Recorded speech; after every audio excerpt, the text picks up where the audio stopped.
No mundo de ReZero existem diversas criaturas, sistema de magia, espíritos, bênçãos divinas e autoridades que mantêm um certo equilíbrio de poder nesse mundo. Mas com personagens extremamente fortes como Reinhard ou as Bruxas do Pecado, esse mundo funciona com regras bem definidas, limites de mana, contratos, custos e consequências. Mas a pergunta é a seguinte: o que aconteceria se nascesse alguém que simplesmente não se encaixa nessas regras e que poderia sim desequilibrar a balança de poder desse mundo?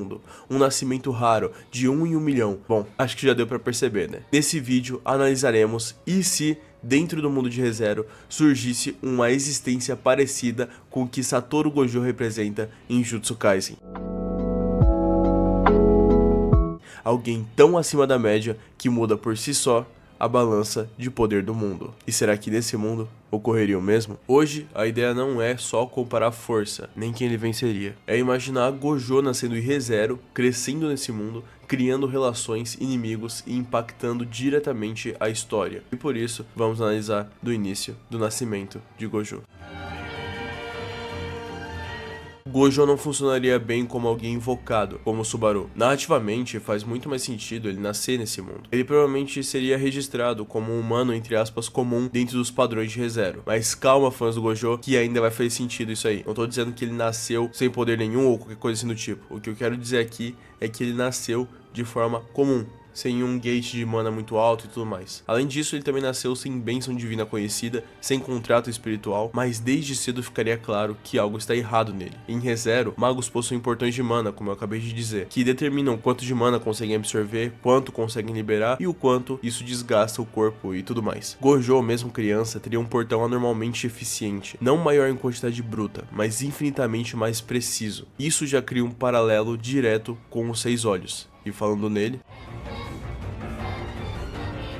os 6 olhos não seriam vistos como uma técnica amaldiçoada, mas como uma habilidade ocular raríssima, talvez comparável a bênçãos divinas extremamente específicas ou mutações mágicas únicas. Com os 6 olhos, Gojo seria capaz de enxergar o fluxo de mana com precisão absurda, perceber espíritos mesmo quando ocultos, entender feitiços no instante que são ativados, prever falhas em magias e até analisar muitas delas do princípio da execução ao fim do lançamento da magia. Isso já o destacaria muito se comparado com magos comuns. Enquanto outros magos precisariam normalmente estudar grimórios, cálculos mágicos, encantamentos, o Gojo simplesmente entende a magia só olhando ali, só observando elas como um verdadeiro prodígio. E essa passiva dele já seria absurda, mas como se já não bastasse isso, ainda temos que falar dele.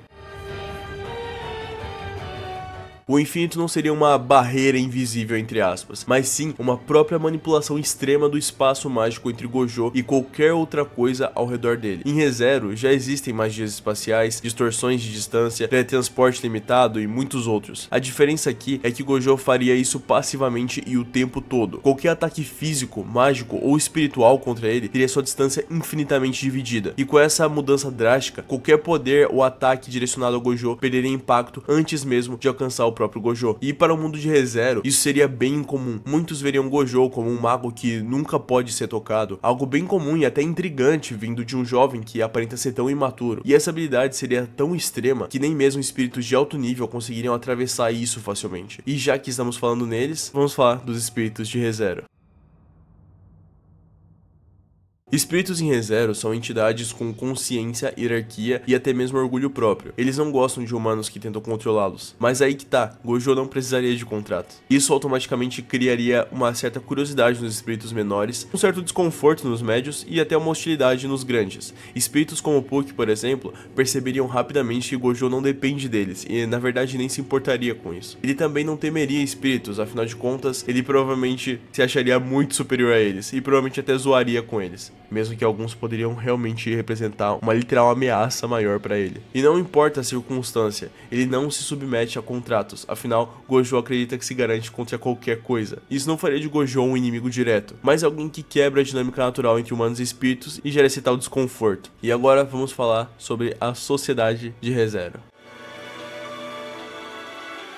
Aos poucos, Gojo se tornaria conhecido. Bom, não exatamente por ser um mago ou herói renomado, mas como um problema. Isso porque seu jeito de ser e suas habilidades incrivelmente poderosas nas mãos de um jovem ainda por cima causariam coisas como igrejas que o veriam como uma anomalia, os magos que o veriam como uma ameaça e até os nobres que teriam medo de alguém impossível de controlar como o Gojo. E diferente do Reinhard, o Gojo não teria uma bênção divina oficial, e isso tornaria a sua existência politicamente perigosa também. Afinal, a pergunta maior de todos eles seria como ele consegue ter tanto poder sem depender de bênção nenhuma. Ele seria o tipo de pessoa que reinos tentariam afastar por sua própria segurança e medo de ameaças. Ordens mágicas tentariam vigiar e até estudá-lo, mas como uma forma de precaução mesmo. E os cultos tentariam eliminar ele, tipo da bruxa por, bom, motivos óbvios, né? Mas sempre falhariam em suas investidas. E com o tempo, Gojo acabaria criando e até estabelecendo relações com outras pessoas do próprio universo de ReZero. E isso nos leva a...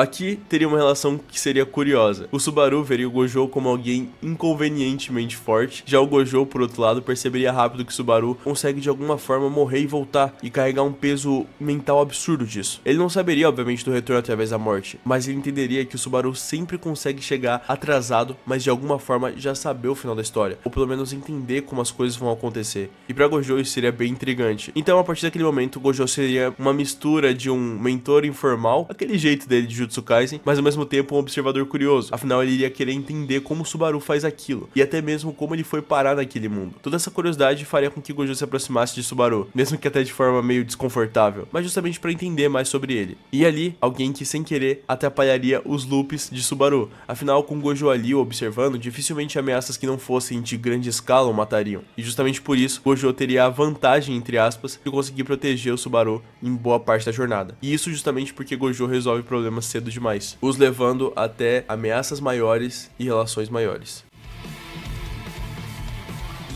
Equidna. Ela ficaria completamente obcecada para entender como Gojo é assim. Gojo seria para ela uma espécie de humano fora do sistema, uma mente impossível de prever, quase como uma fonte infinita de dados, basicamente. Mas provavelmente eu acredito que Gojo não só não aceitaria contratos, como também não se aliaria a Equidna, o que provavelmente a frustraria bastante. Já com a Satella, o Gojo seria uma existência estranha, até mesmo para ela, pois, mesmo depois de tanto tempo, alguém como Gojo nascer ali é extremamente incomum. Ele não tá preso ao destino, diferente do Subaru, e ele também não depende do tempo a favor dele ou contra ele. E ele também não sofre como o Subaru sofre em cada retorno. Afinal de contas, ele não precisa morrer pra voltar nem nada assim. Mas Satella também não poderia simplesmente interferir com ou contra Gojo. Portanto, ela optaria por apenas observar. E agora, eu sei que é a parte que vocês mais estão a fim de saber. Vamos falar sobre ele, o Reinhard.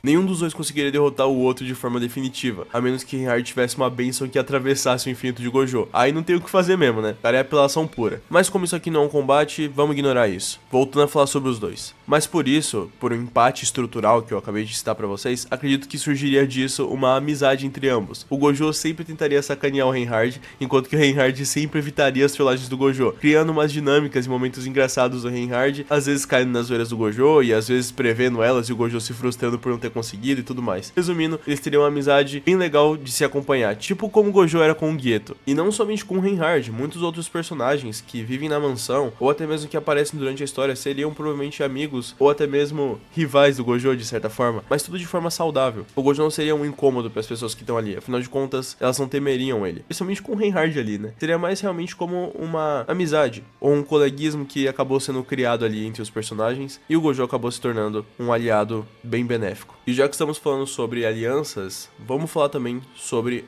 a escala de poder de Satoru Gojo aqui no mundo de ReZero.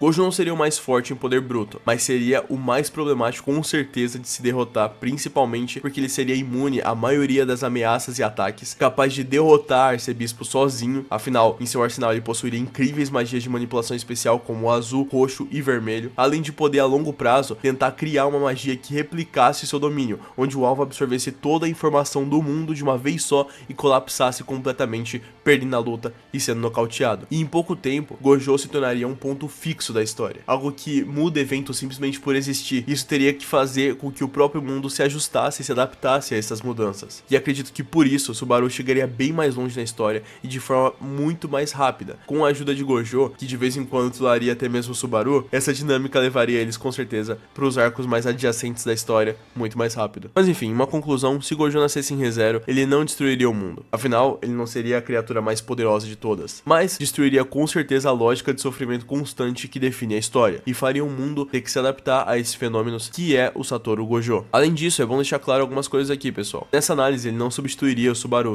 continuaria sendo o protagonista normalmente. Ele seria mais como um alívio cômico e um personagem importante para arsenais de guerras e conflitos. Meio que o Gojo seria um personagem subjacente. Ele também não apagaria as bruxas, afinal ele precisaria de um nível extremo de habilidades para isso. E como eu disse, aqui não é um comparativo, então eu nem vou especular sobre isso, a não ser que vocês queiram um vídeo justamente sobre isso. Mas ele com certeza mudaria o ritmo do mundo, e a história de ReZero seria com certeza bem diferente. E talvez em ReZero isso fosse ainda mais perigoso do que Força Bruta. Mas enfim, pessoal, espero que vocês tenham gostado desse vídeo. Comentem aí o que achou, apoie esse vídeo como você puder. Claro, sempre de forma respeitosa. Se tiver algum comentário minimamente ofensivo, será apagado, então nem perde seu tempo, irmão. Só comenta coisa boa aí. Acesse os links na descrição. Se você comprar qualquer coisa na Amazon sem nenhum custo adicional, você vai estar me ajudando demais. Se torna membro aí também, vai estar ajudando muito. E é isso, rapaziada. Muito obrigado a todo mundo que acompanhou o vídeo até aqui. Tamo junto.